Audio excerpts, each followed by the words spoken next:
All right, Adam, Benigni, Vic Carucci here at One Bills Drive. Thanks for joining us at WGRZ.com and WGRZ Plus. So finally, Vic, after months and months of speculation, mock drafts, and we get here and it's still so unclear with the 27th overall pick what the Bills are ultimately going to do. Near the top of that list, given the grading and how this first round and really top portion of this draft shakes out, is the idea of trading down, which is not in Brandon Beane's nature, but how likely is that? Yeah, I mean, I think it's got to be on the table, not just because he brought it up in the course of speaking with reporters about a week or so ago, but the words like unclear, uncertain apply to this draft, and that's what you hear many observers, longtime ESPN draft analyst Mel Kiper Jr., for one, saying that if in 3 years your scouting staff gets an A grade or even a B plus grade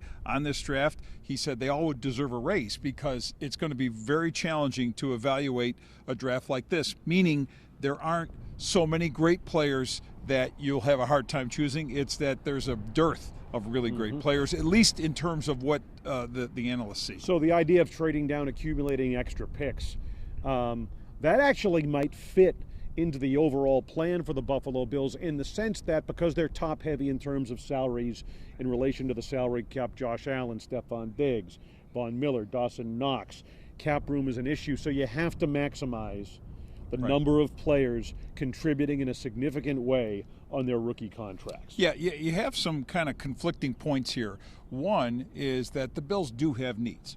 They have multiple needs. However, they're also a good football team. I mean, both things can be true, that they're still built to be a team that can be a serious contender, but they do need to address these areas. And to your point, they need to have more players on their roster, not just for the 23 season, but beyond, who are under these rookie contracts, therefore better fits under the salary cap. All right, so let's for the moment assume they do stay and use the 27th pick.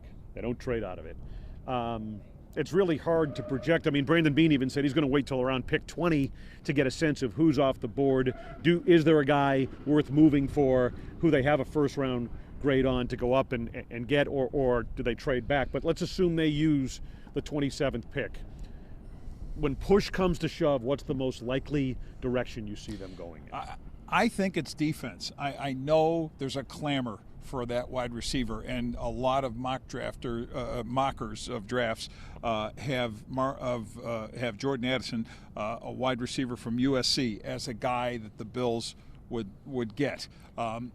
Look, it makes sense to some degree to want to enhance your strongest area with yet another piece. I get that. However, the failings of this team in the postseason, the repeated failings, have really come down to bad defense and struggles on that side of the ball. They've changed a defensive coordinator, effectively making Sean McDermott head coach and defensive coordinator, and they also have holes to fill. A big one at middle linebacker with Tremaine Edmonds going to Chicago in free agency. The pass rush needs to get stronger. Questions about the return of Von Miller from that knee injury and underproduction from the remaining players there. So I think you got a lot of questions really on the offensive line as well. But yeah, I could see defense being the primary need. Well, I'm glad you said that about the offensive line because that's where I was going next. Okay. I can't tell you the number of times, whether it be playoff games or significant regular season games where the Bills have come up on the short end of it, right? You stand there in the post-game press conferences and you're talking to Sean McDermott. He'll talk line of scrimmage. Yeah. Right? That has to do with the offensive line. And I think about the ongoing and really legitimate narrative about Josh Allen, who has to do a much better job, of protecting himself, but the Bills have to do a much better job of protecting him. And by extension, that means take the load off him in terms of the hits he's taking in the pocket. When he runs the football, they need to do a better job of protecting him in terms of the offensive line and opening holes for a more consistent ground game. Yeah, the lingering images, the bitter images from what took place in that stadium back in January in that playoff loss to Cincinnati, first of all, was the inability to shut down or even remotely contain Joe Burrow in that offense. But on the Bills side of it, and I think people, it would have been a little more palatable to see the struggles against a really good offense as long as your offense is functioning well, and the Bills didn't.